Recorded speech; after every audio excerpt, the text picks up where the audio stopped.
So a couple of days ago, I put out a video about companies regretting their AI layoffs, and the response was immediate. Thousands of comments, lots of anger, and one question kept on coming up over and over. Okay, so they screwed up. Now what happens? And that's what we're going to talk about today. Because here's the thing. While the AI bet may have failed for a lot of companies, it doesn't mean that your job is safe. And if you're waiting for the market to just bounce back to normal, I need to tell you something that you're not going to necessarily want to hear. It's not coming back, at least not in the way that it was. And I want to explain why. First, let's talk about what's going on in the job market right now. Companies aren't laying off en masse, although there have been a few headlines recently, but it's nowhere near the levels that they were a few years ago. Unemployment sits around 4.5%, which is okay. It's not great. It's not terrible. But here's what the numbers hide. Companies are in what economists call a low hire, low fire phase, which is a fancy way of saying they're not necessarily cutting people, but they're also not hiring people unless they absolutely have to. In other words, they're frozen. I've talked about this in other videos. They're unsettled enough about the economy to put a pause on hiring decisions, but they're not concerned enough to start another wave of mass layoffs because, frankly, they know how bad the optics were last time. So if you're unemployed right now, your job is probably safe, at least for the time being. But if you're searching for a job, you realize that you're in a war of attrition, and most people don't know how long this freeze could last. Those companies that laid off people to invest in AI, well, a lot of them can't admit that it didn't work out quite as expected. They're kind of between a rock and a hard place. They can't rehire the people that they just cut without looking like they made a massive public mistake. And they can't scale without those same people that they just laid off. All of that tribal knowledge is gone. But here's what is changing. Even when companies start to hire again, they're not going to be hiring the way they used to. In fact, 72% of CEOs say they plan to increase their use of contractors, freelancers, and gig workers in the next year. Not instead of full-time employees, but alongside them. And this isn't just happening at the junior levels. We're talking fractional CFOs, fractional CMOs, even fractional CHROs. Those are those human resources people that you like to make fun of. You see, companies figured out something during all these mass layoffs over the last few years. They could hire specialized expertise for 15 hours a week instead of hiring somebody full-time to sit in a role that doesn't need 40 hours of attention. And let's face it, a lot of the positions that they were laying off were people who were underutilized. Now, does that mean that full-time jobs are dead? Absolutely not. They are still out there. They're still going to be hired. Companies are still going to be filling those positions.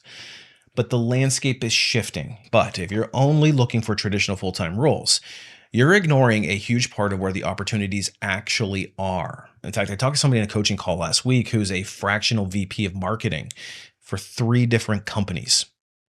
She makes more money than she did in her full-time job. She might have not so good benefits, but she has way more control over her schedule and the type of work that she takes on.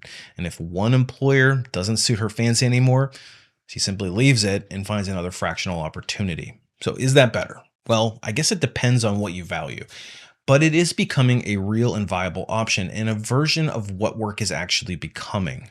Now, the point is you don't have to go fractional, but rather it's the definition of career that's expanding.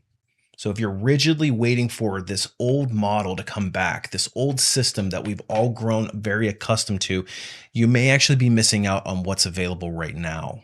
Okay, here's another thing you've probably heard. In fact, you probably have heard it on this channel. Companies are moving to skill-based hiring. Degrees don't matter as much anymore. It's really more about what you can do. Now, that all sounds great, right? Like finally the playing field is being leveled. Except here's the problem. When companies say that they want skills, they don't actually mean the skills that you have. They mean the skills that they need right now. And these are things like AI literacy, data fluency, automation tool expertise, cloud infrastructure knowledge. So if you're a 50-year-old marketing accountant who's been laid off or a mid-level marketer who's been doing the same type of thing for the last 10 years, this shift isn't necessarily helping you. It's helping the 28-year-old who's taught themselves Python and is learning how to prompt ChatGPT like they were born to do it. So yes, skills-based hiring is real, but it's not the win that most people think it is. It's just a new hamster wheel. By the time you upskill into what they want today, they're going to be on to something different tomorrow. I'm not saying don't upskill because you absolutely should, but what I'm saying is don't necessarily expect that to solve all of your problems.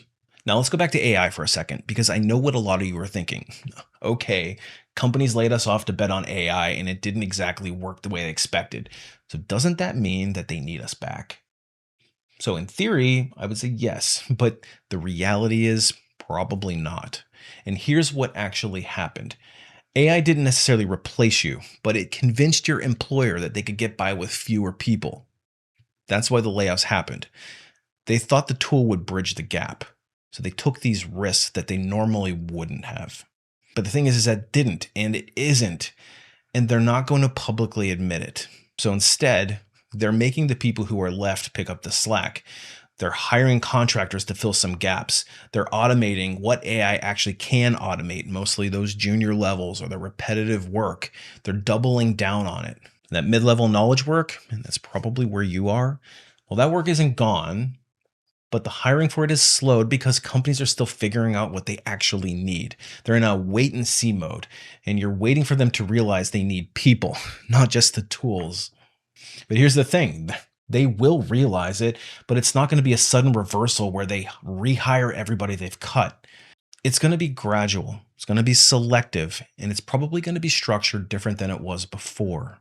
And if you're over 50, I need to be really direct with you about something. 25% of job seekers age 55 and older have been searching for more than 6 months. That's 1 in 4 people. Now, this obviously isn't a skill gap, nor is it bad luck. Rather, it's a systematic exclusion masquerading as not the right culture fit. And if you're over the age of 50, I'm sure you've heard that one before. And the data proves what you've already suspected. If you're older and you're not getting any callbacks, you're not imagining it. Now, I've talked about this before, and actually I did an entire video on why companies don't want to hire older workers. And I'll link it up here because it goes into the deeper mechanics of how this actually happens. But the short version is, age discrimination is real, it's measurable, and it's only getting worse in this market. Because when jobs are scarce, companies get pickier. And one of the things they get picky about, even if they are never going to say this out loud, is age. So if you're in this boat, my advice is the same advice I give everybody. Stop waiting around for permission to have a career. Stop letting them tell you that you're too old to be relevant. Stop letting them tell you that you're too old to learn new skills. You're going to have to build something that doesn't require their approval, their vote, or their callback, whether that's through consulting, fractional work, potentially a small business, or maybe something completely different entirely. Because the traditional job market has essentially made its decision about you, and waiting for it to change its mind, that's not a strategy. One more thing before I wrap this up. Stop reading the national unemployment numbers and think that they automatically apply to you, because frankly, they don't. The national unemployment rate is 4.5. Great. But what does that mean for you specifically in your city, in your industry, applying for the jobs that you're qualified to do? Because a software engineer in Austin is going to be a completely different job market than a software engineer in Cleveland. And a marketer in New York City has completely different options than a marketer in Kansas City. Your market is hyper-local now, and the national numbers are relatively useless. Look at them for overall trends, but you need to look closer to you to see what's actually going on. So if you're in a city where your industry is thriving, you might be fine. But if you're not, you're competing for the scraps. And remote work used to be the escape hatch for that. But more and more companies have been pulling people back into the office. So geography certainly matters again in a way that it hasn't mattered in years. And if you're in the wrong place for what you do, or maybe you're one of the unfortunate ones who moved very far away from an urban base, that's a real problem. One you're going to have to solve strategically and not just by applying harder. So let's bring this all together. What comes after the AI layoffs? Well, I don't think it's a total collapse, but I don't think it's going to return to normal either. What comes next is evolution. Companies are adapting and the way they hire is changing. The structure of work is shifting. And some of that's actually pretty good. And some of it's certainly frustrating, but most of it is just different. But here's the thing. Humans adapt. We always have. We've had to adapt in order to stay alive. And the people who are going to do well in this market aren't the ones who are waiting for 2019 to come back. They're the ones who are going to look at what's actually happening and say, okay, how do I position myself for this version of the world? So that might mean going after those full-time jobs, which still exist, by the way. But it also means doing it strategically, understanding how companies are actually making decisions, having the right skills at the right time in the right place. Timing matters here. Or it might mean exploring alternative ways of looking at work, fractional, consulting, contract roles, not because you have to, but because the opportunity is there and you're not going to ignore it just because it doesn't fit into the old model. And it definitely means stop waiting for permission. Stop waiting for the market to be fair. Stop waiting for somebody to notice how qualified you are and just hand you things that you deserve. Because that's not how it works anymore. Maybe it never really did. But the people who are winning in this market are going to be the ones who take control, the ones who stop being the passengers in their career and start acting like the CEO of it. Now, I know this sounds cliche, but I mean it literally. You need to start running your career like a business with you as the CEO, with strategy, with positioning, with a plan that's based on what the market actually is, not what you wish it would be. And that's what I teach. The whole point of everything that I do here, because I've spent 20 years watching people get chewed up by a system they didn't understand. And I decided I was no longer going to let that happen without at least trying to give people the playbook. Now, if you want that playbook, I've created a free webinar that walks you through exactly how to think like the CEO of your career. It's not fluff. It's the actual framework I use with my coaching clients. Now, the link is in the description below. I also have a program called the Ultimate Career Blueprint, which goes even deeper: how to position yourself, how to navigate through a job market like this, how to build leverage when you don't feel like you have any, and how to have a successful career where you're in control. But even if you don't want to do any of that, here's what I want you to take away from this video. The market's changing. It's not good or bad. It just simply is. And the faster you accept that and start adapting, the better off you're going to be. Because sitting around waiting for normal to come back, that's not a strategy. That's just hoping somebody comes and fixes the problem for you. And I don't know about you, but I would rather be in control. All right, that's it for today. And if this helped you see the market just a little more clearly, or made you feel a little less alone in what you're going through, maybe share it with somebody who needs to hear it. Because the people who are struggling most right now are the ones who are still being told, just stay positive and keep applying. But most importantly, and I sincerely mean this, you are not the problem. The system is evolving and you're allowed to feel frustrated by that. Just don't let that frustration turn into paralysis. All right, as always, thanks for watching. I'll see you on the next one.